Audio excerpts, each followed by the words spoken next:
a la famosa nube, ¿no? Entonces vamos a tener aquí a los expertos de Verne que nos van a hablar sobre este tema y luego vamos a tener la oportunidad de poder preguntar, debatir y, bueno, pues comentar con ellos. Y luego por la parte de Clabey, pues otro de las demandas que tenemos, sobre todo de la gente más joven del fórum, yo también me considero joven, pero más joven todavía, era el tema de la gestión y el análisis de los datos y los cuadros de mando. Muchos desconocían pues, los business intelligence o cómo reportar esos indicadores, esos KPIs. Y bueno, pues creemos que la gente de Clabey nos podría dar formación sobre los software y ejemplos y casos de éxito de cómo implantar un sistema, cómo sacarle retorno a ese sistema y cómo poder tomar decisiones en un entorno totalmente digital y incierto como en el que estamos, ¿no? Donde hay que tomar decisiones muy rápido y donde automatizar ese análisis y muestra de datos es vital para la continuidad y la competitividad de la empresa familiar. Aprovecho también, pues bueno, afortunadamente parece que la situación sanitaria ha mejorado un poquito y bueno, pues en el foro sabéis que somos mucho de las relaciones sociales, además de la formación y también de la parte lúdica, que es la que nos distinguía hasta Navidad y hemos podido mantener. Así que os adelanto ya que tenemos ya confirmado que el día 24 viernes de mayo, no, perdón, 28 viernes de mayo, viernes tendremos la vuelta a las jornadas presenciales del Fórum y vamos a tener un programa muy interesante, así que os animo a que os reservéis ese viernes para poder vernos de nuevo y poder disfrutar juntos y en breve os mandaremos el programa. Lo dicho, muchas gracias a todos y estamos en contacto. Gracias.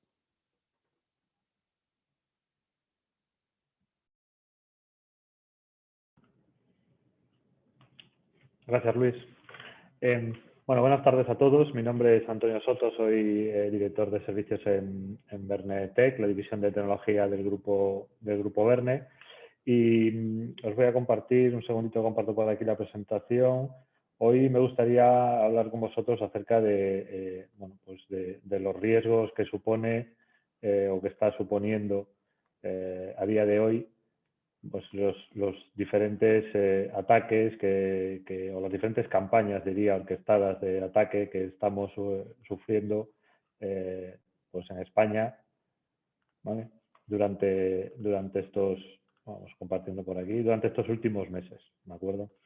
Y que realmente están afectando pues a compañías pues de todos los tamaños, ¿de acuerdo? No solamente a veces parece que nos creemos que no nos va a tocar por ser una empresa pequeña, pero realmente a día de hoy no existe pequeña empresa para los malos, no distinguen entre empresa pequeña o empresa grande. El negocio de los cibercriminales se ha convertido en un negocio de volumen, como evoluciona cualquier negocio. En lugar de ser un negocio de sacarle mucho dinero a unos pocos clientes, se ha convertido en un negocio de sacarle un poquito a muchos clientes, ¿vale? Y eso además ha llegado en el momento, o mejor dicho, han aprovechado el momento provocado por la pandemia en la cual nos hemos visto obligados pues por un lado al teletrabajo. Durante el último año se ha incrementado un 76% el número de personas que están teletrabajando. Eso significa, evidentemente, pues que existen muchos más, lo que técnicamente se conoce, vectores de ataque, es decir, muchas más destinos a los cuales un atacante puede intentar saltarse las medidas que tengamos puestas, ¿vale? Además de todo eso, pues hemos empezado a utilizar pues Zoom, como estamos hoy aquí, o otras muchas herramientas de colaboración de vídeo en las cuales estamos empezando a compartir contenidos y almacenar contenidos que empiezan a ser críticos para nuestra organización, porque es la forma que hemos encontrado de trabajar en remoto y de compartir y colaborar de forma remota. Y todo eso, aunque se ha visto incrementado la cantidad de la inversión que se ha hecho en medidas de seguridad, como veis, los porcentajes nada tienen que ver, ¿no? Si estamos hablando de que tenemos un 76% más de personas trabajando online, un 184% que ha crecido el uso de herramientas de colaboración, incrementar única y exclusivamente un 11% la partida destinada a intentar mejorar la seguridad o dotar de seguridad esas nuevas iniciativas, se antoja que es poco, ¿de acuerdo? Como os decía anteriormente, bueno, pues digamos que los riesgos que ya existían hasta ahora de ser susceptible, de ser atacado por estos delincuentes, se ha visto exponencialmente incrementado, y ahora veremos algún número, por el tema del COVID, ¿de acuerdo? Como veis ahí, la Organización Mundial de la Salud denuncia que durante el año 2020, como veis ahí, eso es un informe del 23 de abril de 2020, es decir, simplemente unos meses después de que comenzase la pandemia, ya se había multiplicado por 5 el número de ataques dirigidos a personal de la Organización Mundial de la Salud directamente, ¿vale? Entonces, que además de buscar dinero, tampoco tienen escrúpulos, ¿de acuerdo? Si realmente estamos hablando, yo creo que directamente delincuentes, terroristas, y esto no tiene nada ni de sexy, ni de conocimiento tecnológico, aunque muchos de ellos tienen mucho conocimiento, realmente, pues esos son delincuentes que lo que hacen es buscar algún tipo de rédito, ya sea económico, ya sea de imagen, pero que siempre tiene una vuelta, ¿vale? Como os comentaba al principio, este tipo de ataques lo están sufriendo de todo tipo de empresas, ¿vale? Como veis ahí, estos son ejemplos de pymes españolas, ¿vale? En este caso, durante el año pasado, pues importes que para una pyme pueden ser importantes, como veis ahí, pues 5.000 euros de tarjetas corporativas, bueno, pues 40.000 euros del timo del CEO, ¿vale? No existen clientes pequeños, ¿vale?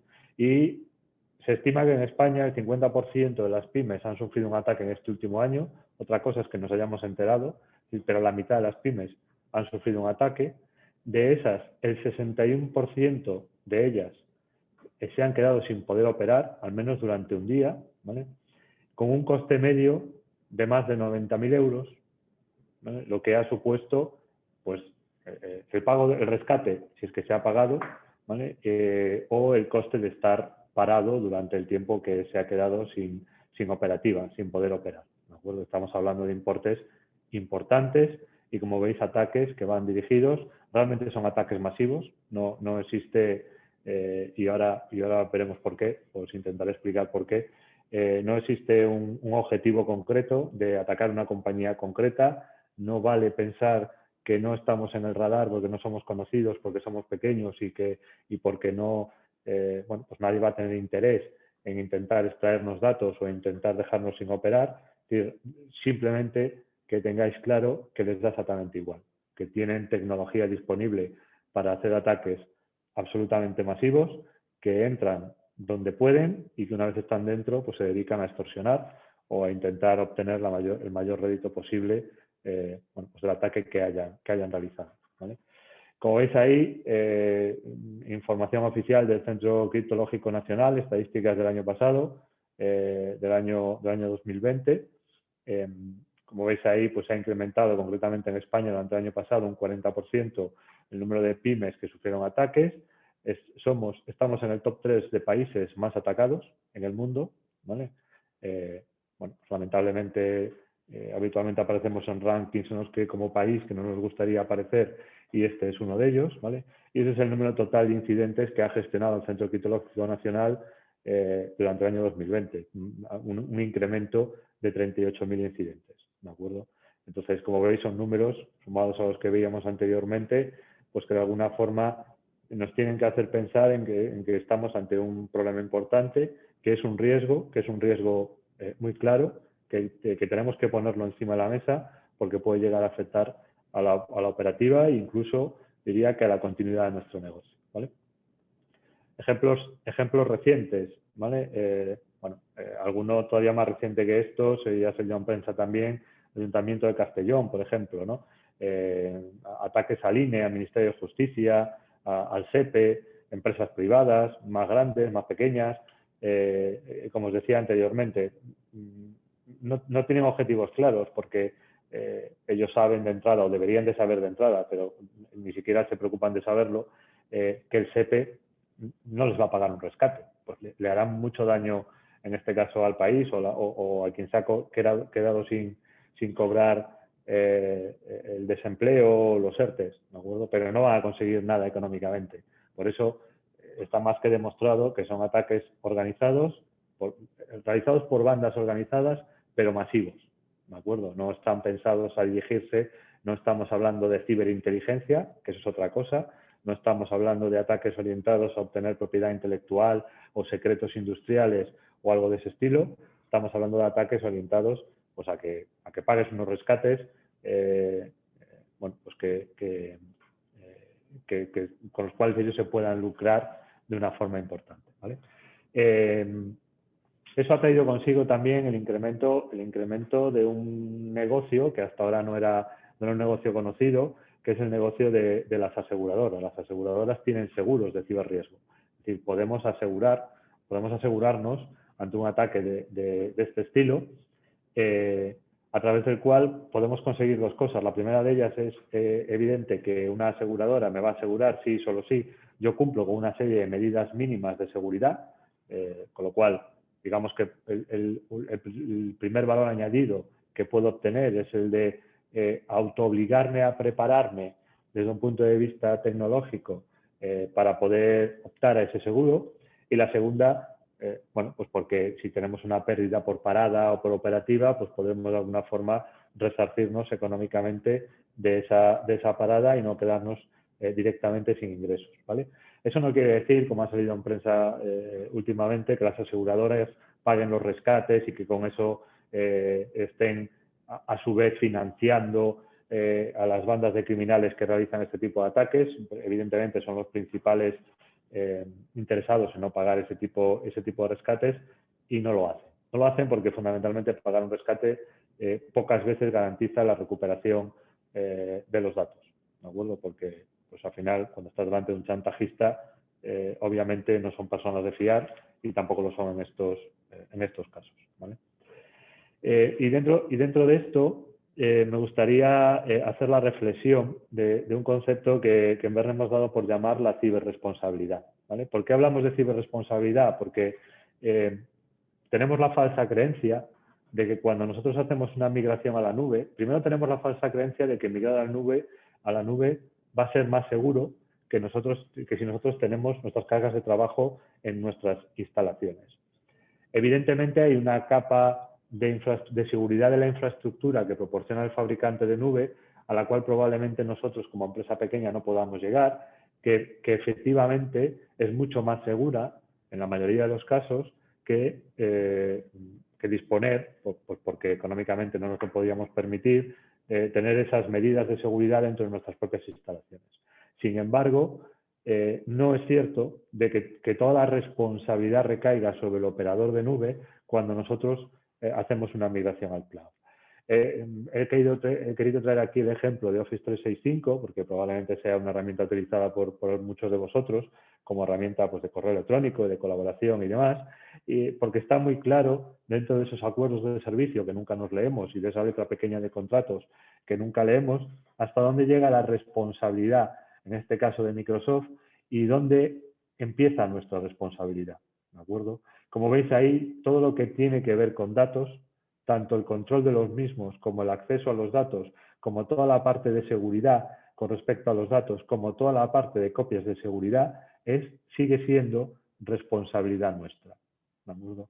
Tenemos que sentirnos responsables de que, aún en el caso de que nosotros estemos utilizando cualquier software como servicio, cualquier proveedor de software como servicio, tenemos que entender muy bien hasta dónde llega la responsabilidad de ese proveedor y dónde comienza la nuestra para poder incorporar las medidas de seguridad necesarias que eviten el que suframos pérdidas de datos, compromiso de los mismos o directamente pues, que nos dejen sin poder trabajar como comentaba anteriormente, ¿de acuerdo? Entonces existe bueno, pues un falso mito por ahí que me gustaría dejar claro y que me gustaría que os quitaseis de la cabeza, ¿de acuerdo? Sí es cierto que migrar al cloud puede ser más seguro en una capa de infraestructura porque toda esa parte de protección de la infraestructura me la proporciona el operador de nube, sin embargo seguimos siendo responsables de todo lo que tiene que ver, digamos, con lo importante que son los datos, las aplicaciones que se ejecutan dentro de esas soluciones cloud, ¿de acuerdo? Nos gusta abordar los proyectos de seguridad en el cloud o de ciberseguridad en general como una cadena en la cual vamos uniendo eslabones, ¿de acuerdo? Y toda cadena siempre tiene un eslabón débil, que al final es por donde se acaba rompiendo la cadena, o en este caso por donde acaban entrando los malhechores, ¿verdad? Y en ese caso la cadena son los usuarios, ¿de acuerdo?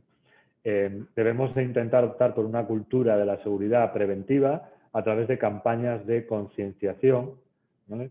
Que nos permitan formar a nuestros usuarios sin que se den cuenta. Para que lo entendáis rápidamente, una campaña de concienciación fundamentalmente no consiste única y exclusivamente en darle formación a nuestros empleados, sino que consiste en soluciones que nos permiten enviarle trampas al usuario. Nos permiten enviarle emails electrónicos pues con software malicioso incorporado, nos permiten intentar hacer un timo del SEO, etcétera, etcétera. Nos permiten configurarlos, incluso pues poner nuestra imagen de marca, la de nuestros proveedores, la de nuestras entidades bancarias, y con todo eso podemos ir, cuando el usuario hace clic en un correo de esos, pues evidentemente le saldrá un mensaje diciendo, pues a modo de resumen, has picado, no deberías hacer clic, fíjate que esto pues no tiene una dirección de origen correcta. Bueno, pues la técnica que se haya utilizado para engañar, podemos ir formando a nuestros usuarios en base a esas campañas de concienciación, ¿de acuerdo? Es algo bueno, que debería de ser, yo creo que obligatorio, que igual que es obligatorio formar a nuestros empleados en prevención de riesgos laborales, pues creo que pronto lo será, formar a nuestros usuarios en temas de ciberseguridad o por lo menos concienciarlos. Ya existe algún borrador de Real Decreto por ahí y dependiendo del tipo de organización, por ahora orientado a organización pública, ya se está exigiendo este tipo de, bueno, pues de aproximaciones de concienciación e información de los empleados, porque es un riesgo, ¿de acuerdo? Es un riesgo muy importante dentro de las organizaciones y habitualmente, en la mayoría de los casos, en más de un 90% de los casos, el vector de entrada por el cual entra un atacante siempre es un descuido de un usuario. Un usuario que hace clic en un email que no debe, que abre un adjunto que no debe, que hace caso a unas instrucciones de envío de fondos o lo que sea, que no son reales, etcétera, etcétera. ¿De acuerdo? Y luchar contra eso no es sencillo, por el hecho de que estamos hablando de personas, ¿vale? Que un descuido lo puede tener cualquiera, ¿no? ¿Vale? Y que tenemos que estar, que no llega con una formación al uso y quedarnos tranquilos, sino que tenemos que estar de alguna forma con estas campañas de concienciación, de ciberconcienciación o de concienciación de ciberseguridad, pues intentar refrescar periódicamente, 3-4 veces al año, lanzar estas campañas. Son soluciones que tienen costes asequibles para una pyme y que desde luego debería ser el primer punto a proteger, ¿de acuerdo? Una vez de alguna forma hemos solventado ese eslabón débil, e insisto, debería de ser nuestro punto de partida, de poco van a servir algunas medidas técnicas que voy a comentar ahora a alto nivel como medidas base para intentar proteger nuestra organización, si no cuidamos a nuestros empleados y si no cuidamos a los usuarios, ¿vale? Es decir, todas estas medidas parten de la base de que ya nuestros usuarios están concienciados, saben los riesgos que corren, que puede correr la organización por culpa de un descuido por su parte en estos entornos. Y a mayores, existen, digamos, 3 pilares que voy a comentar ahora desde el punto de vista de las medidas técnicas. Las primeras tienen que ver con la autenticación y las protecciones de acceso, ¿vale? Bueno, al final, robar una contraseña de un usuario, pues todos sabéis que cuando hay un robo de datos de este estilo, de que roban cuentas de Facebook, bueno, ahora la de Phonhouse ha sido uno de los últimos más famosos y demás, al final, pues todos los usuarios tenemos la mala costumbre de utilizar pues la misma contraseña para acceder a muchos sitios, ¿vale? Y bueno, y al final, si hay un agujero de seguridad en una de estas empresas, que proveedor personal nuestro, eso puede acabar afectando a mi organización porque resulta que utilizo el correo electrónico del trabajo para contratar el teléfono en Phonhouse y además la contraseña que utilizo para acceder al portal de Phonhouse era la misma que la que utilizaba para acceder a la empresa, ¿no? He tenido un caso cercano con Phonhouse, es decir, no ha sido en el trabajo, pero a mi hermano sí era usuario de Phonhouse y le han acabado entrando en el Facebook porque tenía el mismo correo electrónico y la misma contraseña este fin de semana pasado, ¿no? Entonces eso es algo bastante habitual. Debemos de incorporar soluciones que permitan en la organización evitar problemas de ese tipo. No podemos evitar que el usuario haga eso, ¿de acuerdo? Podemos forzarle a que cambie su contraseña periódicamente y lo que es mucho mejor, podemos forzar a hacer lo mismo que ahora ya es obligatorio, por ejemplo, cuando realizamos transacciones con tarjetas, de tarjeta electrónica online, que es tener un segundo factor de autenticación, es decir, que además de meter un usuario y contraseña para poder acceder a las aplicaciones de mi organización, sea obligatorio poner un código que me lleva por el móvil, meter una huella digital, hacer un escaneo facial. Bueno, pues existen diferentes alternativas. Tener el típico token, esa típica llave que te daban antes las entidades bancarias, que te genera un código aleatorio. Todo eso también son soluciones que me ayudan a proteger y que en este caso reducen, el caso del segundo factor de autenticación, reducen más de un 80% los ataques por phishing, por ejemplo, ¿de acuerdo? Y es una medida que estamos hablando de unos pocos euros por usuario el implantar una solución de este estilo. Es accesible para una pyme contar con una solución de múltiple factor de autenticación. Una vez hemos protegido la autenticación de cómo podemos acceder, el segundo punto sería protegernos, intentar protegernos contra los ataques, ¿de acuerdo? Entonces ahí fundamentalmente, como os comentaba anteriormente, no perder de vista, por un lado, la concienciación a los usuarios, intentar proteger a los usuarios bueno, pues vía formación, utilizando el gaming, utilizando esas campañas de concienciación que os comentaba anteriormente. Segundo punto, muy importante, no nos olvidemos de las copias de seguridad.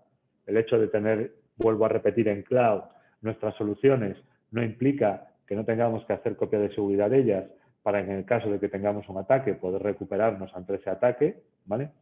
Y como tercer punto, tener muy claro cuáles son las soluciones de cloud que se están utilizando en mi organización, ¿vale? El mundo de la nube, sabéis que ha evolucionado muy rápidamente. Eso tiene muchísimas cosas beneficiosas y tiene algunas que para las empresas no son tan beneficiosas, ¿de acuerdo? Prácticamente cualquier usuario puede irse a un CRM online y puede dar de alta una cuenta de prueba con el correo corporativo y eso automáticamente genera una organización en nombre de la empresa dentro de ese CRM online, que probablemente no pueda contratar nada, pero ya está introduciendo información, como pueden ser los correos electrónicos de la empresa, dentro de una solución que no está controlada por nosotros y que no está controlada por nuestro departamento de IT, ¿de acuerdo? Tener muy claro cuáles son las soluciones que se están utilizando dentro de nuestra organización nos ayuda, tener visibilidad de ellas, nos ayuda a poner determinadas barreras o determinadas medidas que nos permitan de alguna forma controlar bueno, pues, la seguridad de ese tipo de entornos, ¿vale?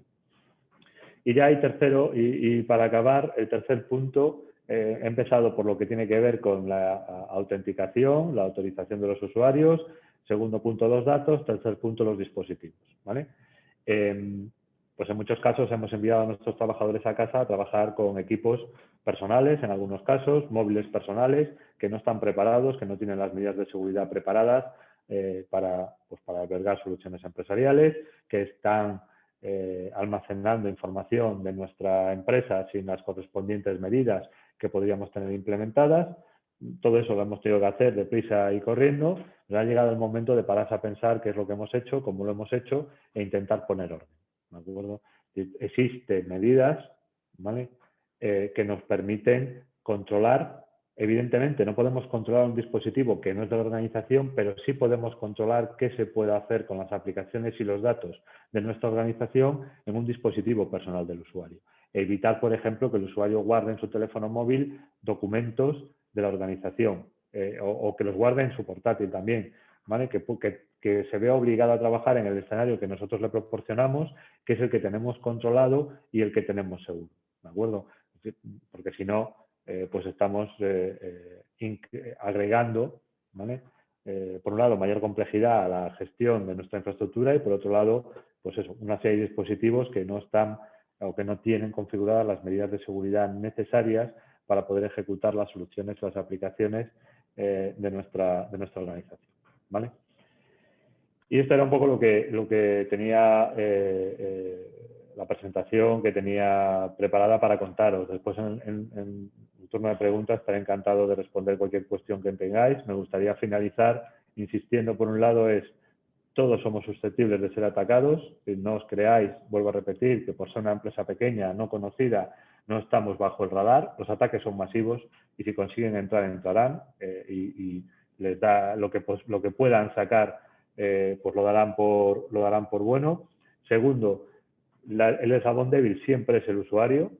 Aquí el eslabón débil siempre está entre el teclado y la silla.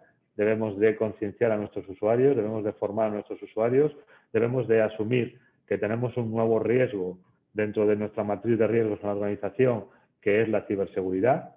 Debemos de tener claro que es muy probable que en un futuro no muy lejano estemos delante de un incidente de seguridad y tenemos que estar preparados para decidir cómo respondemos a ese incidente. Y tercero, pues los pilares ya más técnicos con los que he finalizado, y la identificación de los usuarios, los datos y los dispositivos.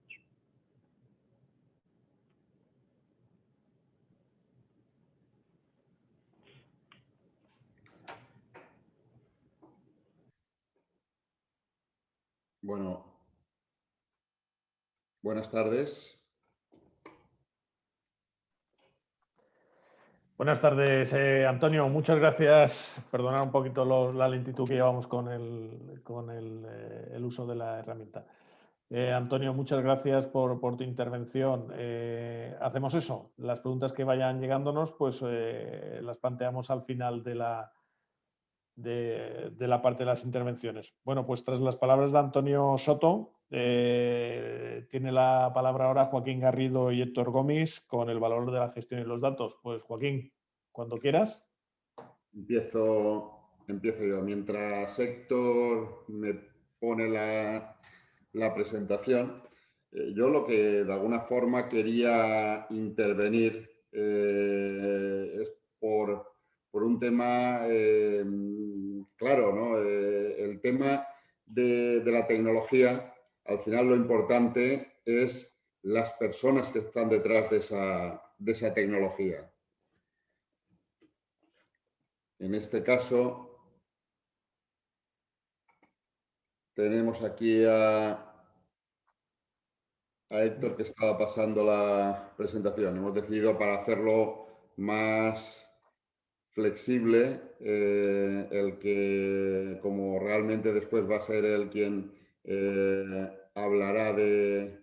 Sí, ¿me escucháis, verdad? Sí, sí. Vale, estoy compartiendo, a ver si... Muy bien. Vamos a ver. ¿Se ve la presentación? Perfectamente. Así que le das ya a la siguiente y vamos rápido. Un tema importante que quería trasladar es esto, que las personas son lo que está detrás de la tecnología, ¿no? Entonces, un poco que se visualizase de lo que hablamos. Al final lo que hay es una fábrica de tecnología que tenemos aquí, que está aquí en la provincia de Alicante, que somos fabricantes de software y podemos hablar de software y soluciones, ¿no? Pero entramos ya a lo que es en la temática, que cuando hablamos del valor de la gestión y de los datos, quiero que se le dé importancia a lo que es la palabra valor. Cuando hablamos de tecnología, muchas veces no hablamos de lo que realmente quiere decir esa palabra, ¿no? Entonces, el valor es porque tenemos que hacer que cualquier cosa que se ponga en marcha en nuestra organización aporte valor a la organización como tal. Y un tema que es fundamental, que la digitalización esté en el centro de la estrategia empresarial.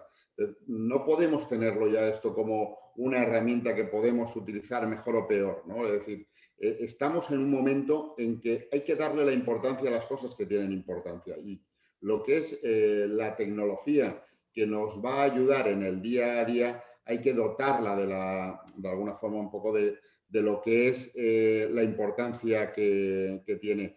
Todo esto está cambiando a unas velocidades impresionantes, ¿no? Por lo tanto, ya es un momento de que las cosas tenemos que estar pensándolas y haciéndolas. Ya ha quedado atrás el pensar demasiado y después decidir con lentitud. Es decir, la competencia nos va a obligar a que todo lo que sea incorporar tecnología, tenemos que ir de alguna forma un poco dando esos pasos de una forma rápida, con velocidad. Lo que estaba comentando, yo hoy, con que aquí de alguna forma salga una intranquilidad, cuando digo que quiero intranquilizaros, es porque es muy importante para las organizaciones lo que es esa incorporación de la gestión, el trabajo con los datos, con la información, es vital para la organización. Ya cuando lleguéis a vuestra organización, a vuestra empresa, tenéis que ver o decirle a quien corresponda, trasladarle esa intranquilidad para que se analice lo que estamos hablando de los presupuestos para lo que es todo el tema de la tecnología. Un poco lo que ha dicho Antonio, es decir, que en un momento en que los crecimientos de utilización de la tecnología son espectaculares, lo que no puede ser es que haya un crecimiento de un 11% en los presupuestos para incorporar o mejorar el servicio en esa tecnología. Es un reto que tenemos por delante, porque si no, lo que estaremos haciendo, si no ponemos esa tecnología en el foco de la estrategia, estaremos renunciando a beneficios que son muy importantes. Yo hoy siempre hablo de que hay una fórmula del beneficio empresarial. Es decir, aquí estamos entre empresarios y futuros empresarios, la juventud de las empresas familiares, que son una parte importante de la economía del país. Y hay palabras que en la sociedad en general son complicadas de que no se utilicen correctamente, como es el caso del beneficio empresarial. Y el beneficio empresarial, que es fundamental para la mejora de la empresa, es fundamental para la sociedad, necesitamos que se le dé importancia. Y está totalmente relacionado con, yo siempre hablo que la estrategia empresarial es fundamental, cómo queremos hacer las cosas. A eso se le suma la formación que tenemos de nuestros recursos humanos, que se multiplica para tener unos buenos resultados, un buen beneficio por la innovación, pero es en la utilización de las TIC, de una forma coherente, lo que de alguna forma hace que sea fundamental para lo que tengamos que tener conseguir ese beneficio empresarial. Y en un momento en que cuando hablamos de gestión, tenemos que hablar de gestión MIBI, que es de alguna forma un poco esa mejora continua que me tiene que obligar a llevar la gestión de mi organización, que me permita unos indicadores reales, es decir, no es para ayudarnos en los procesos solamente, sino que nos va a ayudar a lo que es los indicadores reales que necesitamos, a una velocidad creciente que cada vez es más importante y que los datos, que es un tema fundamental, haya una integridad de los datos y de la información que vamos a gestionar, ¿no? Y un tema que es muy importante que le tenéis que dar también es la capacidad de influencia. Tenéis que pensar en la capacidad de influencia que tenéis vosotros con vuestro proveedor de tecnología. Igual que es importante que seáis capaces de trabajar con proveedores que estén muy en contacto con vosotros, pero que puedan influir en el servicio o en los productos que os están suministrando a vosotros. Si en cualquier momento el proveedor tiene que tirar la toalla y decir, lo siento, pero esto yo no puedo influir en ello, pues mal mediador tenéis, mal proveedor podéis tener. Por lo tanto, ahí es el tema que es importante para vosotros. Con esto dejo a Héctor que entre ya en los detalles también un poco más técnicos que creo que son importantes para que los vayáis considerando. Héctor. Gracias, Joaquín. Gracias, Joaquín. Buenas tardes a todos. Soy Héctor Gómez, responsable del equipo de producto de Clave I. Y no voy a entrar mucho en detalle porque realmente podríamos estar hablando largo y tendido al respecto de esto. Si bien lo que sí que quiero es lanzaros algunas preguntas, algunas ideas y que se os quede después de esta presentación ahí detrás ese run para que en un momento dado, cuando esto se os vuelva a cruzar en el camino, tengáis las cosas un poquito más claras. Aquí veníamos a hablar al respecto de la gestión y de los datos y de cómo una cosa no tiene sentido sin la otra y viceversa, ¿no? Empezaba planteándoos, o me gustaría empezar planteándoos una cifra, ¿no? Que es que el 55% de los directivos españoles, un estudio ya que tiene algún tiempo, de finales de mayo del 2018, el 55% de las empresas considera que tiene una cultura de toma de decisiones basadas en datos, ¿vale? ¿Por qué quería compartiros esto? Porque esto es importante. ¿Por qué es importante tener una cultura de toma de decisiones basadas en datos? Bueno, pues porque hay más datos en torno a esto que nos dice que aquellas organizaciones que toman sus decisiones basadas en datos, basadas en información, son 23 veces más eficientes de media, tienen 6 veces menos fuga de clientes y tienen 19 veces más probabilidades de ser rentables, ¿vale? Si bien no podemos empezar construyendo la casa por el tejado, ¿vale? ¿Qué quiero decir con ello? Pues que muchos de vosotros, bueno, cuando nos planteasteis esta ponencia y compartir un rato aquí hablando con vosotros al respecto de esto, la realidad de la pyme española nos viene a decir que aunque muchas empresas quieren estar aquí o hablamos con vosotros, hablamos con ellos al respecto de analizar los datos, de lo que desde hace mucho tiempo se viene hablando del business intelligence o de tener cuadros de mando, ¿no? De tener cuadros de mando para saber cómo está mi negocio.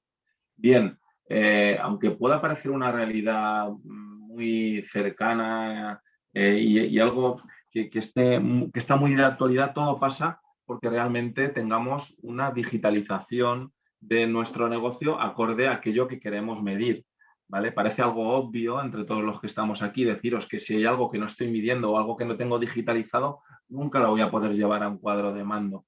Por tanto, a eso me refiero con construir un poco la casa por el tejado, ¿no? Es importante que nos centremos, antes de centrarnos en qué es lo que queremos medir, es importante que trabajemos el proceso de digitalización de nuestro negocio, la digitalización de nuestros procesos. Debemos primero digitalizar nuestro negocio para luego poder medir, poder trabajar con cuadros de mando y poder trabajar con KPIs que nos permitan marcar nuestros objetivos, los nuestros, de nuestros equipos, etc. ¿Vale? Entonces, lo primero para medir es digitalizar nuestros procesos. Y aquí, bueno, me gustaría contaros también tres puntos muy obvios y muy claros y probablemente que muchos de vosotros tendréis claros, ¿no? Pero es importante que los compartamos. Lo primero que tenemos que hacer siempre que queremos digitalizar parte o todo nuestro negocio es analizar nuestros procesos, ¿no? Ver cuáles son los procesos que queremos digitalizar y por qué es importante que los digitalicemos. ¿En qué os recomiendo que os centréis? ¿En qué es lo lógico que nos centremos a la hora de digitalizar procesos? Pues obviamente, como comentaba antes Joaquín, es muy importante poner la tecnología en el centro de la estrategia empresarial porque al final todo lo que podemos solucionar con tecnología nos va a hacer siempre, o la mayor parte de los casos, nos va a hacer más rentables y más eficientes. Por tanto, ¿en qué debemos poner el foco? En todo aquello que nos suponga eliminar tareas repetitivas que realmente no están aportando valor al negocio. Todas aquellas tareas repetitivas que puedan ser suplidas por tecnología nos darán seguro una mayor rentabilidad y esos recursos que estamos destinando a hacer todas esas tareas podemos dedicarlos a otras cosas en donde realmente estén aportando valor, ¿vale? Y luego, de cara a centrarnos también en qué procesos digitalizamos, pues bien, nos podemos centrar en aquello que no aporta o podemos centrarnos en aquello que identificamos como realmente una verdadera oportunidad de mercado. Si digitalizamos esto, que no lo está haciendo mi competencia, por deciros algo, pues vamos a tener un retorno más importante en este área de mi negocio. O si digitalizamos esto, vamos a poder vender más de lo que estamos vendiendo con nuestros procesos tradicionales, ¿vale? Entonces, es un poco el comienzo, ¿no? El comienzo de por dónde debemos empezar a digitalizar nuestro negocio. Luego viene ya lo que es aplicar tecnología, porque aquí no estamos para hablar de tecnología por tecnología, ¿no? La tecnología al final debe estar siempre al servicio de las empresas y al servicio de las personas que trabajan en las empresas. para que podamos ser más eficientes. Entonces, siempre que identificamos esos procesos por los que queremos empezar a trabajar, lo importante es que identifiquemos con qué herramientas queremos mejorar nuestra competitividad en esos procesos, ¿vale? Es importante que tengamos claro qué procesos se van a mejorar, qué costes vamos a reducir o qué ingresos vamos a potenciar con la implantación de esta tecnología versus qué nos cuesta montar todo esto, ¿vale? Versus qué nos cuesta un poquito toda la fiesta. Entonces, digamos que esto sería el siguiente paso, ¿no? en la digitalización del negocio. Y bueno, esto no es un proceso sencillo ni rápido y que tiene muchos temas a tener en cuenta, ¿no? Así que luego lo importante es medir los resultados. Esto deben ser procesos iterativos, como en cualquier gestión o cualquier implantación de cualquier proyecto Agile a día de hoy. Lo importante es que sean procesos iterativos, procesos que podamos ir lanzando poquito a poquito, que podamos ir testando, testando con el mercado, con nuestros clientes, dependiendo del proceso, con nuestro cliente interno, con quien sea. Y podamos medir los resultados que preveíamos versus los resultados reales e implementar mejoras. Y esto es un proceso de mejora continua. Es decir, el proceso de digitalización y transformación digital, como se viene hablando de nuestros procesos, es iterativa, es infinita. Es infinita porque van apareciendo nuevas tecnologías, van apareciendo nuevas herramientas y vamos pudiendo implantarlas en determinadas secciones de nuestras empresas para ir haciéndonos más competitivos. Entonces es un proceso iterativo, no se nos debe hacer bola, como diríamos, sino que tenemos que ir aplicándolo poco a poco para ir mejorando. Antes de nada me gustaría hablaros de algunas de las herramientas que a muchos os sonarán, pero dos de las que desde mi punto de vista en toda gestión o en toda pyme, en toda empresa son imprescindibles y que realmente vienen a ser un poco el núcleo, el centro neurálgico del negocio. Vienen a ser, digamos, el punto central a través del cual luego vamos a vincular otras herramientas que podemos ir integrando, pero que al final van a ser el ADN de nuestro negocio. Una de ellas, si cabe, y la más importante, que a muchos os sonará, es el ERP, el Enterprise Resource Planner, según sus siglas en inglés. Y esto al final no deja de ser una suite empresarial, ¿vale? Una suite empresarial que de manera integrada y de una manera, digamos, a través de módulos, de una manera escalable, permite ir dotando o ir digitalizando mi negocio, ¿vale? Digitalizando el área de compras, digitalizando el área de ventas, el área de producción, contabilidad, toda la parte de trazabilidad, la gestión de proyectos. Al final es una herramienta que viene a satisfacer un porcentaje muy alto de las necesidades o de los requerimientos que tienen las empresas y que permite o tiene una serie de beneficios. Primero, que la implantación de estas herramientas ya de por sí nos ayuda en la optimización de los procesos, ¿vale? En la optimización de los procesos de nuestra compañía y la definición de estándares, ¿vale? Del mismo modo que estamos haciendo esto, bueno, ya nos va a mejorar el proceso de toma de decisiones, puesto que estamos definiendo flujos de trabajo estandarizados y definidos dentro de la compañía que nos van a permitir estandarizar también la manera en la que se almacenan todos los datos en la compañía. Las cosas se hacen de la misma forma, todo el mundo las hace igual y los datos se graban de esta manera. Estamos haciendo un triple proceso de estandarización, de normalización de datos y de definición de procesos. Esto nos va a permitir luego o nos va a dar mucha potencia para uno de nuestros objetivos por los que empezaba al principio, ¿no? Queríamos hablar de cuadros de mando, bien, tenemos que definir ese proceso de recogida de datos, cómo empezamos a orquestarlo dentro de nuestra empresa, ¿no? Y para ello, pues es tener una suite de gestión empresarial que me satisfaga en un porcentaje muy alto las necesidades de mi. Por otro lado, estas herramientas lo que vienen a ser son herramientas que permiten enchufar como diríamos, módulos, conectar módulos diferentes en función de las diferentes necesidades de mi negocio. Normalmente tienen módulos que son más verticales o más adaptados a empresas concretas de un sector en concreto y otros que son más horizontales, como es la gestión de la contabilidad, por ejemplo, por deciros algo. Son empresas, son productos que son, aunque no son desarrollados a medida para vuestras necesidades, son productos que se customizan en el proceso de implantación. Y así debe ser desde mi punto de vista. Yo siempre digo que en el proceso de implantación de un software, en la medida de lo posible, deben ser las empresas las que se adapten al software y no el software el que se adapte a las empresas. ¿Por qué? Porque normalmente los software de estas características, pues RPs de mercado, como es un caso del nuestro o de muchos otros, ¿no?, que hay en el mercado, tienen el know-how y el know-how y su back office, el trabajo y la implantación en cientos de clientes. Tienen mucho conocimiento detrás y las cosas no se han hecho así de forma casual, ¿no? Entonces, siempre es interesante adaptarte a cómo se han definido o se han estandarizado las cosas en este tipo de herramientas en la mayor medida que puedas. Obviamente al 100% es complicado, ¿vale? Porque eso, bueno, te permite estandarizar procesos como lo hagan o como lo hace la empresa que ha desarrollado ese software, que tiene un know-how muy importante detrás de cómo trabajan muchos otros como tú.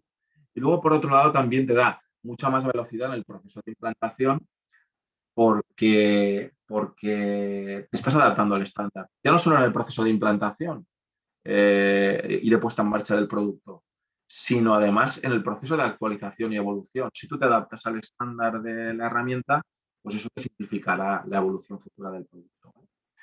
Entonces, haciendo ese breve inciso, otra de las ventajas que tiene también la implantación de este tipo de herramientas es que te da mucha trazabilidad y visibilidad de todo lo que está pasando en tu negocio, así como permite ya la automatización de muchísimas tareas que se hacen de forma manual. Entonces, bueno, aquí una de las herramientas que quería comentaros es esta, ¿no?, que es la base de la gestión de cualquier empresa. Y otra es un CRM, ¿vale? Muchas veces los RPs también incluyen CRMs, aunque son herramientas complementarias. Un CRM es una herramienta el Customer Relationship Management, que es al final la herramienta de gestión de la interacción con el cliente, ¿vale? Seguro que a lo mejor hay muchos de vosotros que habéis oído hablar de CRM, pero no habéis oído hablar de RPs y viceversa. Al final, un CRM es también una herramienta de gestión empresarial que se utiliza en muchísimas empresas y que lo que persigue es tener desde un único punto toda la interacción con el cliente, todo lo que está pasando con el cliente, así como nos permite automatizar muchas tareas y muchas de las comunicaciones que hacemos con el cliente. ¿Esto qué ventajas tiene el CRM? Primero, nos permite conocer mejor a los clientes, ¿vale? Porque este tipo de herramientas nos permiten ir segmentando su comportamiento, este tipo de herramientas nos permite ir definiendo tareas automáticas para ir, como nosotros decimos, ir calentando, entre comillas, a nuestros clientes al respecto de ciertas necesidades de forma automática, ¿vale? Entonces nos permite ir conociendo el comportamiento del cliente al respecto de sus necesidades y lo que nosotros le ofrecemos. Por otro lado, este tipo de herramientas centraliza también todas las comunicaciones con el cliente, como os he dicho, de manera que a toda nuestra organización tiene una visibilidad 360 grados de qué se le ha dicho a ese cliente, cómo, por qué y para qué, y de cómo ha interactuado ese cliente con nosotros, ¿vale? Por otro lado, un CRM también en su ADN lo que tiene es la gestión de lo que son las ventas, de la gestión de las oportunidades comerciales de venta con el cliente. Nos permite también de una manera sencilla la planificación de acciones futuras con clientes, bien sea, como os digo, acciones que yo me planifico hacer algo con un cliente a X tiempo, o bien un cliente se relaciona con un email que yo le he mandado de cierta forma y tengo un proceso automático que si ese cliente accede a este email de esta manera, pues le digo al sistema que me programe una llamada automáticamente a uno de nuestros técnicos, a uno de nuestros comerciales para que le llame al respecto, ¿vale? y además nos mejora la productividad con toda esta automatización que os estoy comentando. Estas son dos herramientas que si no lo conocéis, si no las conocíais, espero que sí las conocierais todos, pues deberíais conocer. Y estos van a ser, pues, digamos, los primeros o los orígenes a partir de los cuales vamos a empezar a construir nuestra analítica, la analítica de nuestra empresa, ¿vale? Aquí es donde venimos a hablar de Business Intelligence. Business Intelligence, que es un concepto casi, bueno, para muchos hablar de Business Intelligence será algo, pues, un concepto casi muy antiguo, para otros sonará menos. Básicamente, cuando hablamos de Business Intelligence, lo que venimos a decir es aplicar una serie o un conjunto de técnicas que lo que nos van a permitir es definir una serie de indicadores que vamos a controlar a través de una serie de cuadros de mando o dashboards, ¿vale? Esto se puede hacer de una manera muy sencilla o más sencilla y de maneras mucho más complejas a través de, bueno, procesos automáticos o aplicación de inteligencia artificial, machine learning, y toda esa información acabar volcándola también en un cuadro de mando. Pero vamos a intentar simplificar la operación y vamos a hablar únicamente de lo que ya tenemos o de datos que estamos sacando de nuestros sistemas de información de una manera transparente. Entonces, herramientas con las que yo puedo montarme estos cuadros de mando, pues hay muchas en el mercado. Gartner, que es uno de los grandes players o grandes consultoras tecnológicas a nivel mundial, elabora un Magic Quadrant, que llaman ellos, o un estudio anual de las herramientas más utilizadas para lo que es la creación de cuadros de mando, y los tres líderes en el mercado son Tableau, Power BI. Tableau, que es una empresa que adquirió recientemente Salesforce, que es una empresa que se conoce por su potente CRM. Power BI, que es la solución de Microsoft para creación de cuadros de mando, y ClickSense, que es otra solución de otra compañía, ¿vale? Entonces, estas herramientas lo que me permiten son construirme, pues, cuadros de mando como los que veis aquí, pues menos complejos.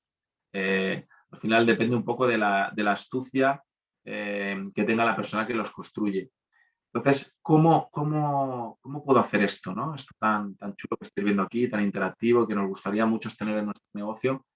¿Cómo llevo a cabo un proyecto de desarrollo de un cuadro de mando en mi compañía? Lo primero es lo que os he dicho. Lo primero es digitalizar procesos, ¿vale? Y tener unas herramientas de gestión que nos aporten el dato mínimo que necesitamos analizar, ¿vale?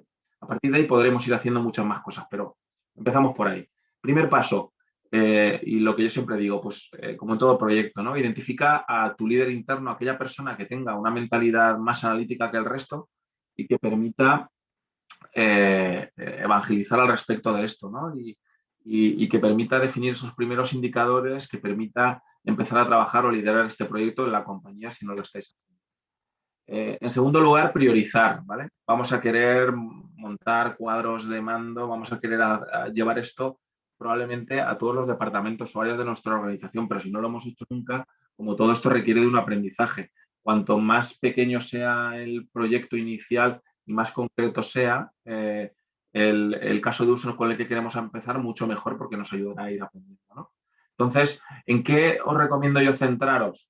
Pues en áreas del negocio que no estemos aplicando ningún tipo de análisis o hagamos algún análisis muy rudimentario que puede tener un retorno muy rápido. O por otro lado, en analizar datos diferenciales que tengamos con respecto a la competencia, montarnos cuadros de mando al respecto de datos diferenciales que podamos cruzar con otras áreas de negocio y que nos permitan sacar conclusiones, ¿vale? Luego, lo ideal es montar un proyecto piloto de un alcance muy reducido y controlado, como os decía. Os hablaba de un periodo de entre 2 y 5 meses, definiendo sobre alguna de las prioridades identificadas. Lo ideal es que hablemos solo de un área de negocio. Si queremos aplicarlo en ventas, en ventas. Si queremos aplicarlo en el departamento de compras, en producción, pero intentar acotarlo a un área de negocio, que no mezclemos a muchos stakeholders en el lanzamiento del proyecto para garantizar el éxito, porque al final va a ser ese arranque inicial, ese proyecto inicial que nos va a ayudar luego, si es un éxito, a escalarlo al resto de la organización. Luego lo importante es enfocarse en los resultados, ¿vale? Es decir, en el momento en el que empecemos a ver pequeños cambios o pequeños resultados que sean rápidamente evidenciables al resto de la organización, mucho mejor, porque eso nos dará credibilidad de cara a la implantación del proyecto. Es decir, todos aquellos pequeños cambios o todas aquellas conclusiones que saquemos de ir montando este proyecto, pues hagámoslas visibles lo antes posible a dirección o al resto de la organización que no acaba de ver claro de todo el proyecto. Luego, seguro, o uno de los casos, una de las cosas que nos encontramos muy habitualmente es la calidad del dato, ¿vale? Que es algo que siempre hace que los proyectos se demoren y se retrasen. Es decir, intentamos aplicar analítica a un área de negocio, como antes os decía, pues yo qué sé, para el cálculo de márgenes, ¿vale? Quiero analizar el cálculo de márgenes de mis ventas, pero empezamos a tirar del hilo, empezamos a cruzar los datos y ya los estáis recogiendo y nos damos cuenta pues, que los datos no se están alimentando de la forma correcta y esto puede demorar el proyecto. Entonces, en la medida de lo posible, pues bien, aplicar estas mejoras, pero intentad que esto nos demore el proyecto. Claro, dependiendo del tipo de problemas con el que os encontréis en el camino, del tipo de problema en la calidad del dato que se está recogiendo, pues ese proceso de recogida de datos tendrá que modificarse y a lo mejor os demora el proyecto tenerlo en cuenta. Luego es muy importante que, como siempre digo, huye del do it yourself, de hazlo tú mismo. Está muy bien el que te lo hagas tú mismo, pero probablemente el coste de oportunidad que va a suponer el que tú te montes o intentes montar el cuadro de mandos de tu negocio, pues te va a generar eso, un coste de oportunidad y te va a retrasar el proyecto. Te vas a tropezar con problemas que probablemente contando con gente que ya ha hecho esto antes, pues te va a acelerar exponencialmente, ¿no? Entonces, yo siempre soy partidario de buscar al experto y que me forme. Luego yo ya tomar un poco el control de esto a nivel interno en mi organización para poder seguir desarrollándolo, si necesito con el soporte de alguien en paralelo, pero que no, como decía, que no nos carguemos con el querer hacernoslo nosotros sin el apoyo de un profesional o de un experto. Y luego, como también os he comentado antes, itera, la mejora es infinita. Es decir, proyecto acotado, pequeño, los indicadores mínimos y ya iremos viendo las cosas que tenemos más claras y cuando veamos los resultados finales, tengamos el feedback de los usuarios, iremos con la segunda iteración. Iremos mejorando y mejorando, pero reduzcamos la incertidumbre intentando que las cosas, entre que empiezan y terminan, el tiempo que pasa sea lo más corto posible, porque realmente es donde veremos los resultados, ¿no? Metodología Lean Startup total.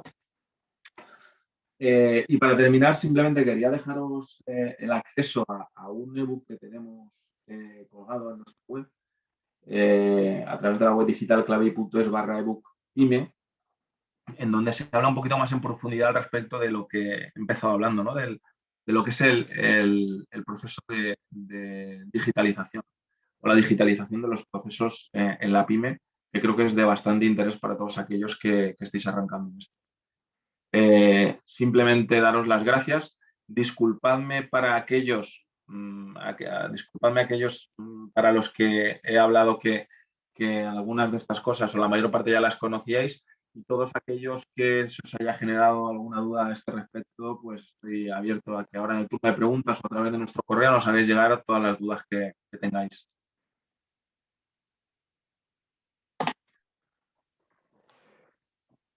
Héctor, muchas gracias. Joaquín, no sé si quieres añadir alguna cosa más. Si te habilitamos, yo creo que lo suyo sería ahora, Tomás, habilitar a Antonio, a Joaquín y a Héctor, porque me han llegado algunas preguntas. Es el tema de preguntas que puedan haber y que, bueno, podamos generar un diálogo interesante para los que estéis escuchando, ¿no? Estas experiencias que pueden ser de interés. Me han llegado algunas preguntas que os voy a hacer a continuación, pero también me gustaría decir, viendo el número de personas que hemos llegado a ser unas 30 y pico, el número de personas que nos estamos quedando, que si alguien quiere intervenir, pues que lógicamente también lo puede hacer. Simplemente pues que le envíe un mensaje a través del chat a mí o a Tomás y enseguida os damos la palabra. Bueno, yo la primera cuestión que me han llegado es, Antonio, va dirigida a ti. Me han preguntado si sabemos o conocemos el porcentaje de empresas familiares y no familiares en la provincia de Alicante que han sufrido ciberataques. Si esto es algo muy frecuente en nuestra provincia, si tenemos ese dato. El dato oficial no lo tenemos, no existen estadísticas más allá de estadísticas a nivel nacional, por lo cual no podemos tener un dato a nivel provincia y ya mucho menos a nivel empresa familiar. Yo sí os puedo decir que muchas, porque tenemos muchos clientes que han sufrido ataques, que es muy habitual, ataques a empresas de 5 empleados pequeñitas y poca actividad, a empresas ya mucho más grandes también, de todo tipo, de todo color y de todo tamaño. Y me preguntaban a continuación, porque tenía segunda parte, me decían, ¿y las administraciones públicas qué hacen frente a los ciberataques? ¿Cómo reaccionan? ¿Hacen algo? Porque al fin y al cabo no dejan de ser muchos de ellas actividades delictivas, ¿no? Algunas eran simple gamberrismo, pero sí.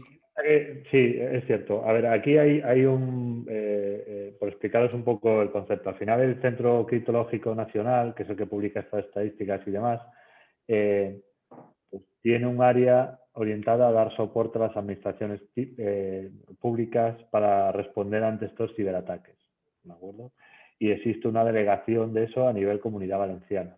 El GVA tiene lo que se llama un CSIR, un Centro de Respuesta a Incidentes de Ciberseguridad, que depende del que tiene el Ministerio a nivel nacional y que está en León concretamente. Y es la entidad a la cual una administración pública debe de reportar un incidente, ¿vale?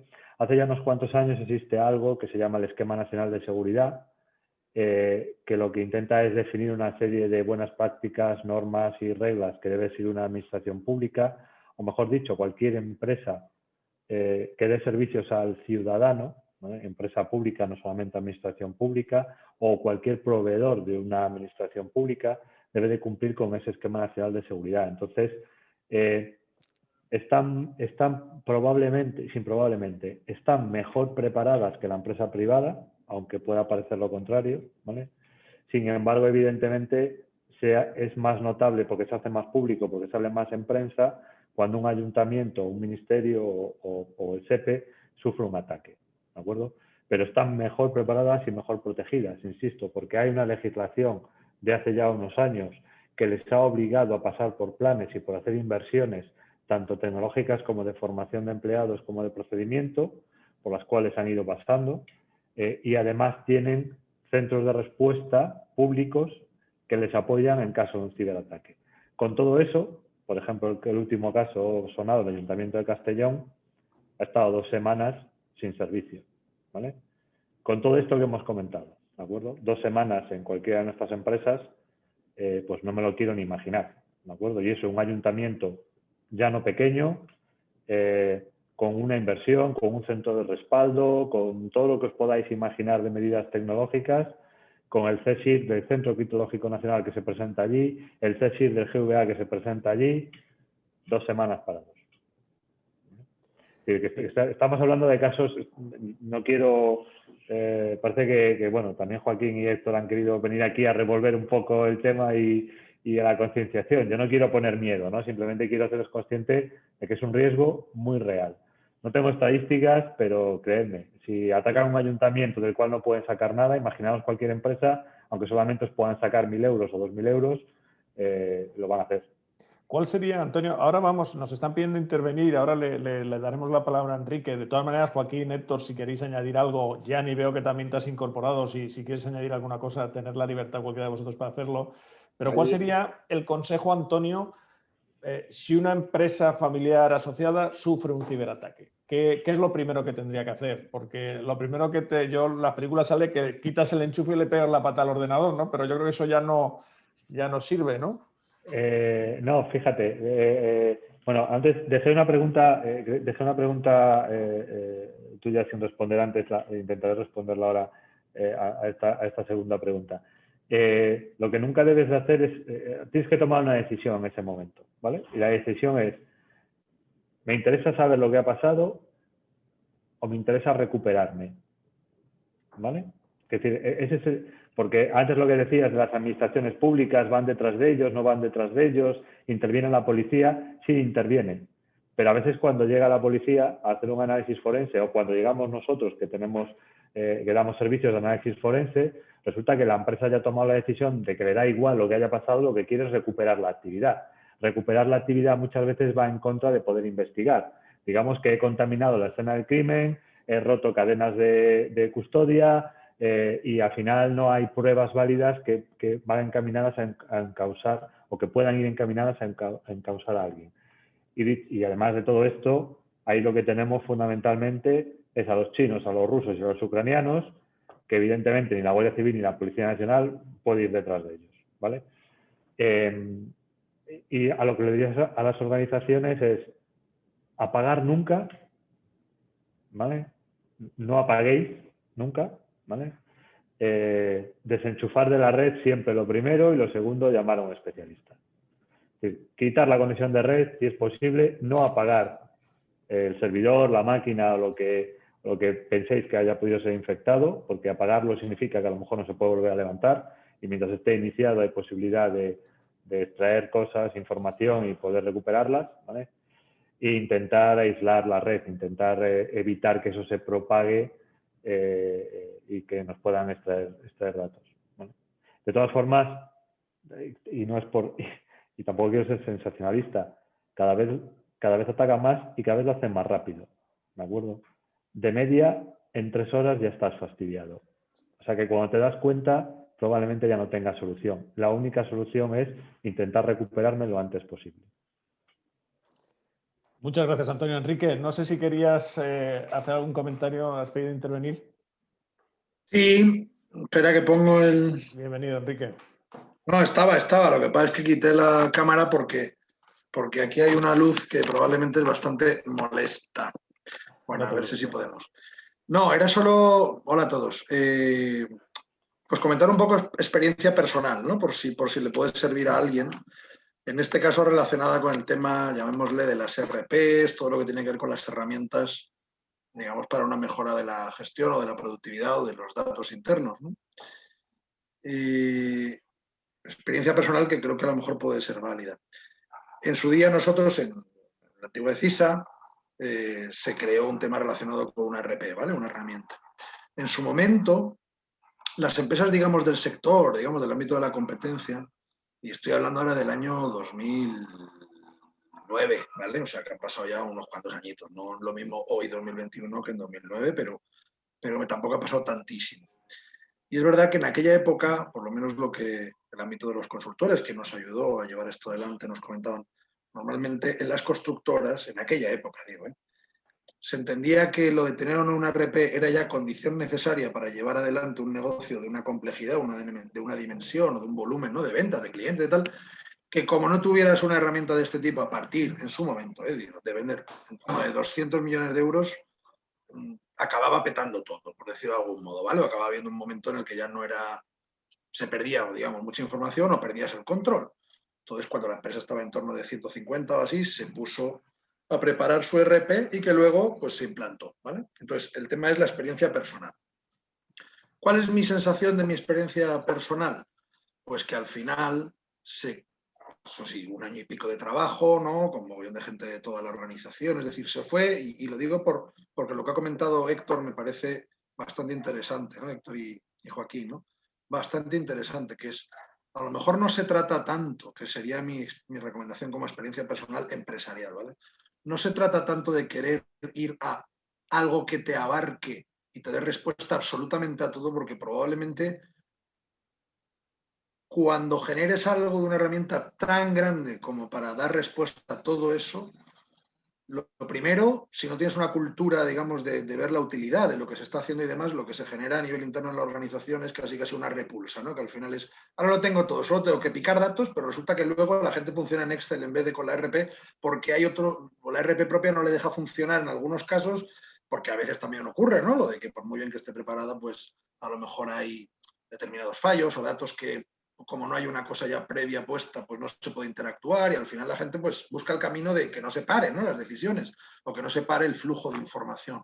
Entonces, simplemente el mensaje por mi parte es, me parece interesante hacer pruebas piloto, como ha dicho Héctor, de alguna manera ir de menos a más, ¿no? Es decir, ir introduciendo la cultura, digamos, de la mejora de determinados procesos e ir de menos a más en cosas que puedan ser medibles, que puedan ser, que entren en la organización de una manera fácil para luego aspirar a más, pero no empezar en un ámbito global enorme, porque lo primero, creo que la empresa para que puede tener una necesidad de ese tipo, ¿no? De un tipo, digamos, de una herramienta muy potente, son empresas que a lo mejor de empresas compañeras, digamos, de AEFA, pues no sé si hay un 20, un 30, un 40%, ¿no? Pero lo que no quiero que parezca es que el que no está dentro de ese 20, 30, 40%, esto no le interesa para nada. Yo creo que al revés. Yo creo que lo que se trata es de ir desde el principio, como decían, evangelizando, y me parece bien lo de intentar diseñar o detectar dentro de la organización alguna persona de alguna manera que sea el que hace la labor un poco de link, ¿no? Entre todas las áreas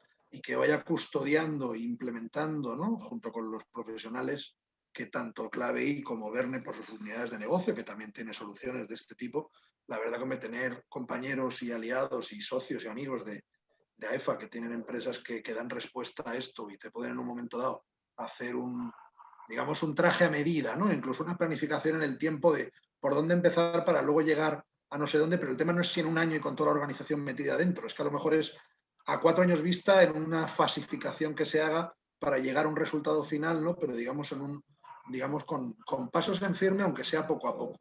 Eso sí que creo que es un mensaje para todos los que estamos hoy aquí, compañeros, digamos, de AEFA, donde yo lo que creo es, esto no hay que visualizar que es complejo y costoso, porque entonces ya tenemos de partida un elemento, ¿verdad, Joaquín? ¿Cuántas veces te habrás encontrado eso, no? Un elemento que es, joder, tener que convencer aquí a todo Dios para esto, y luego empieza, y luego, ¿y cuánta atención hay que darle? Tengo a la organización trabajando en la RP y no están en lo suyo, y al final es a lo mejor querer tener un parto. Imaginaros un parto de una dama primeriza y que le vienen trillizos para empezar. Y dices, joder, pues macho, ya podía haberme venido uno tranquilo y que estuviera bien, que esto de empezar con 3, ya tengo los derechos de una vez. Bueno, pues yo hago el símil en esto bastante similar. Si se puede elegir y se puede comenzar, ¿empezaríais con trillizos? Y yo haría ese análisis que darnos luego a nivel de cada uno con su familia o con sus directivos comentarlo. Es mucho más sencillo hacerlo a pildoritas, digamos, y en una planificación, en su caso, que permita ir visualizando las mejoras. Nada más. Enrique, ahí es un poco como comentario. Esto lo he dicho porque es así. Es decir, cuando tenemos el elefante delante, lo mejor es trocearlo para comérnoslo bocadillo a bocadillo. Entero no nos lo vamos a poder comer. Y sobre todo ir buscando qué bocadillos me aportan más valor, ¿no? Porque en cuanto estás saboreándolo, ¿no?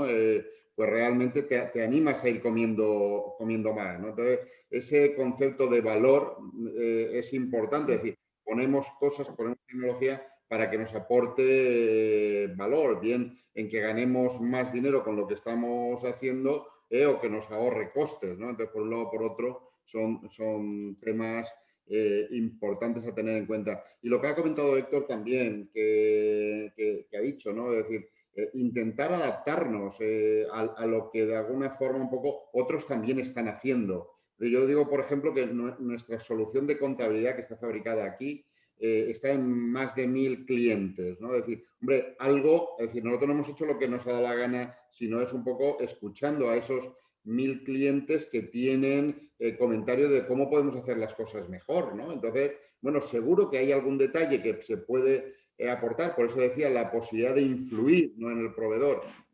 Si esa tecnología se ha fabricado para empresas alemanas o americanas, pues probablemente sí que funcionen de una forma diferente, ¿no? Entonces, es importante adaptarnos, pero que también en lo posible que la herramienta pues esté lo más diseñada, lo más próxima a como somos nosotros, ¿no? Yo creo que son temas importantes. Y añadiría, gracias Enrique por tu comentario, la verdad lo comparto totalmente. Añadiría el que es muy importante tener primero esa persona que lidere y a toda la organización alineada. O sea, conocemos muchísimos casos de grandes fracasos de implantaciones de ERPs porque básicamente le han dicho a la empresa de turno o al consultor de turno, ve si habla con el departamento de compras y que cada uno vaya pidiendo su carta a los Reyes Magos, diríamos. Al final se montan unas implantaciones faraónicas, unas obras interminables, unos proyectos que no acaban nunca y al final son grandes fracasos en muchos casos porque no hay o ese link, esa persona a nivel interno que hace o que va alineando los intereses de todos los departamentos. Los que se les diga, mira, hasta aquí, esto sí, pero esto no. Esto nos adaptamos y esto lo dejamos para una segunda, una tercera, una cuarta fase, pero vamos a ir iterando, ¿sabes? Por el foco de los responsables de turno, a quien se ponga en cada caso, pero luego también, que es lo que creo que es súper crítico, es el dimensionamiento adecuado de la herramienta. Porque claro, a la hora de controlar, ¿no?, o llevar adelante la gestión, digamos, de datos, vosotros los que sois expertos de esto sabéis, puede ser infinito. ¿Dónde termina? ¿Dónde acaba? Pero al final, si hacemos un monstruo, lo que ocurrirá es que la gente huye del monstruo, porque entonces hemos creado algo que es que no hay manera de que nada funcione. Y yo conozco también, y vosotros conoceréis muchos más, casos de empresarios que ha llegado un día que han dicho, como lo que comentaba Antonio antes, no desenchufe, no apague, llega y ha dicho, a tomar por culo la RP y bueno, conoceréis casos de gente que ha dicho, no soy capaz de hacerlo funcionar y me he gastado 1 millón o lo que sea, porque esto depende de la herramienta, pero yo recuerdo cifras de algún millón de euros, porque depende del tipo de empresa y la complejidad de los programas y la herramienta, pero pues una inversión de primerísimo nivel. Y hombre, el fracaso que debe ser no solo que al final no funcione, porque no es el dinero solo, el tiempo de dedicación de la organización para hacer eso y que luego resulte que acaba, me da igual, la propiedad o la dirección general o el CEO o quien sea diciendo, señores, hemos fracasado, no somos capaces, pero la empresa no puede parar. Oiga, eso, joder, al que le ha ocurrido, eso ya acompaña para siempre. Por eso es importante el tema de las personas, ¿no? Estar cerca de quien lo tiene que llevar, quién lo tiene que poner en marcha, quiénes son un poco quienes lideran dentro de la organización los procesos. Hay que convencer que si tiene alguien que introducir información, pues que se introduzca en un solo sitio, aunque le cueste un poquito más de esfuerzo, ¿no? Entonces, esa experiencia de estar con proyectos de implantación de muchas pymes de diferentes sectores y que hace que este proceso, bueno, pues que cuesta, porque todo el mundo quiere cambiar, pero nadie quiere cambiar él, ¿no? Entonces, son temas que hay que ir acompañando muy bien a ese equipo, a esas personas que hay que ir convenciendo de que lo mejor en cada momento no tiene por qué ser siempre lo aparentemente más fácil o más complicado, ¿no? Entonces, ahí es ese trabajo que comentaba Antonio y comentaba Héctor, es decir, hay que confiar en profesionales que hagan esas transiciones lo más suaves posibles, ¿no? De la mejor forma posible. Joaquín, al hilo de lo que estás comentando, nos han pasado una pregunta y yo creo que el Fórum DAEFA es el sitio idóneo, la han hecho y creo que tiene mucho sentido. En las empresas familiares, sabéis que se produce la brecha generacional entre una generación y la otra. De hecho, en el Fórum agrupamos a la gente más joven de las empresas familiares. Esta brecha generacional, en el caso de la transformación digital, también se produce. Me escribe aquí, la brecha digital. ¿De qué manera los miembros del Fórum, como miembros más jóvenes en sus empresas, qué estrategias pueden adoptar para convencer a los miembros más mayores que o no creen o no lo consideran útil o que tal vez no consideran la estrategia adecuada, la de la implantación de estas herramientas para superar esta brecha digital, que también puede ser producto de la brecha generacional? Bueno, yo he dicho un caso, es decir, al mismo tiempo que estaba diciendo que quería intranquilizar porque tenemos por delante un reto fundamental, que es la incorporación de la digitalización de una forma exagerada en las organizaciones. Yo creo que es un tema que es importante. Pero los jóvenes lo que van a convencer a las generaciones anteriores con algo que es muy evidente, es decir, demostrando la aportación de valor, el que esa decisión va a ser fundamental para generar mejores beneficios empresariales. Cuando he empezado a hablar de tecnología y de beneficio empresarial, es que hay que relacionarlo. Es decir, el cambio tan rápido que se está produciendo va a obligarnos a hacer las cosas de forma diferente, de forma que probablemente la competencia ya esté haciendo. Entonces, hay que llevar esta incorporación de tecnología a esa fórmula del beneficio que dice, bueno, yo puedo tener muy clara mi estrategia empresarial, que puede repetirse la misma desde hace años, lo lógico es que vaya evolucionando. Tengo un grupo de gente que tengo que formar en estas nuevas herramientas, en estos nuevos valores, en estas nuevas actitudes ante el cambio, pero que si no le incorporo tecnologías adecuadas, y eso hay que ir a ver los presupuestos que tenemos dotados en nuestra organización para ver si efectivamente lo estamos considerando un tema importante, o simplemente circunstancial de mantente como estoy. Entonces, si estas personas jóvenes miran de alguna forma un poco los presupuestos, si han evolucionado, porque la incorporación y la utilización de la tecnología por parte de ellos y por parte de su competencia están creciendo de una forma espectacular. Es decir, por parte de la competencia, seguro. Entonces, ellos tienen que ver si realmente un poco en su presupuesto del año se está dando la importancia que tiene a esta tecnología. Porque va a ser, hay que convencer diciendo que eso es lo que va a traer los beneficios futuros. Muchas gracias, Joaquín. Yo creo que es uno de los temas principales. De hecho, fíjate, otra de las preguntas que me han hecho llegar y tal vez nos podáis dar algo de información, algo de luz en ese sentido, tanto Antonio como Héctor o como tú mismo, Joaquín. ¿Cómo ha afectado la pandemia a este proceso de transformación digital? La pregunta que me han hecho ha sido, ¿habéis notado un incremento de demanda de vuestros servicios durante la pandemia? ¿Una reducción? ¿Se ha paralizado este proceso? Bueno, rápido. Ha sido un caos. Caos de roturas de stock, de portátiles y de muchas cosas. Claro. Es decir, lo ha acelerado. El problema es que lo ha acelerado mal, porque ha tenido que ser deprisa corriendo y sin planificar, ¿vale? Es decir, hemos salido del atolladero como hemos podido. Para los que nos dedicamos a este sector, evidentemente nos ha venido muy bien porque ha sido más negocio, es indudable. Pero las cosas, al tener que hacerlas sin planificar y deprisa, yo creo que nos han hecho bien. Antes os intentaba lanzar el mensaje de que creo que ahora que ya está la cosa un poco más estable y calmada, debemos de llegar a un balance. Primero un balance de que no todo tiene por qué ser trabajo remoto y no todo tiene por qué ser trabajo presencial. Creo que sí nos ha ayudado a ver que realmente es posible realizar determinadas tareas de forma remota y que se puede ser igual de productivo y que la tecnología nos permite evolucionar en ese sentido, pero creo que hay que racionalizar, ¿de acuerdo? Creo que hay que pararse a pensar lo que se ha hecho e intentar ordenarlo.